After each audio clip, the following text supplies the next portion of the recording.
धमाकेदार प्रस्तुति।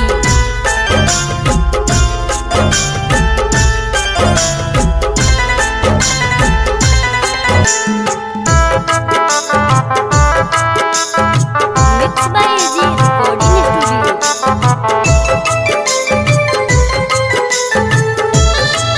हम ही जानतानी दूर कैसे बानी होके, हम ही जानतानी दूर कैसे बानी होके, यार कोशिश करी भूले के न भूल पाई होके, यार कोशिश करी भूले के न भूल पाई होके, जे प्यार कैले होई जानते होई खोके, जे प्यार कैले होई जानते होई खोके, यार कोशिश करी भूले के न भूल पाई होके, यार कोशिश करी भूले के न भूल पाई होके।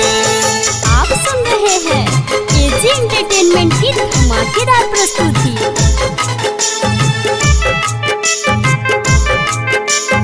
Music by Rajesh Sahni.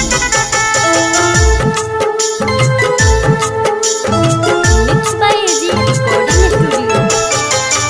ये तनो निकाले दिल से निकल नहीं पाए, वही बेवफा के चलते जाने के दिन जाए।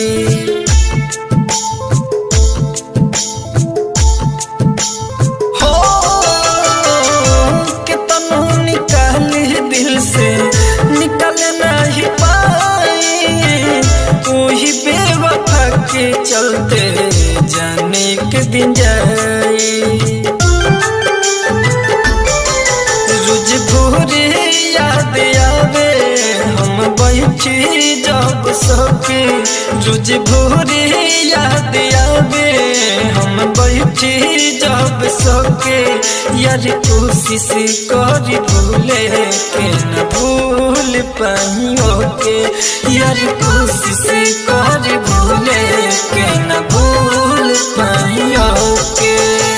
आप सुन रहे हैं एजी एंटरटेनमेंट की धमाकेदार प्रस्तुति।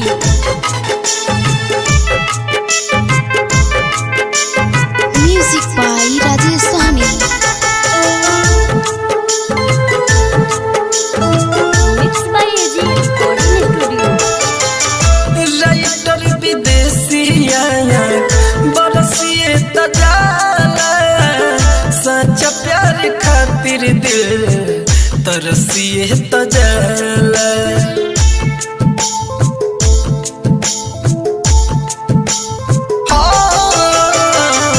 राइटर विदेशी आया बरसिए तजाला, सच्चा प्यार खातिर दिल तरसिए तजाला। रज राजधानी मिलल बटे हमारा धोखे, रज राजधानी मिलल बटे हमारा धोखे, यार कोशिश करी भूले के न भूल पाई होके, यार कोशिश करी भूले के न भूल पाई होके। एजी रिकॉर्डिंग स्टूडियो रोशनपुर सपहा।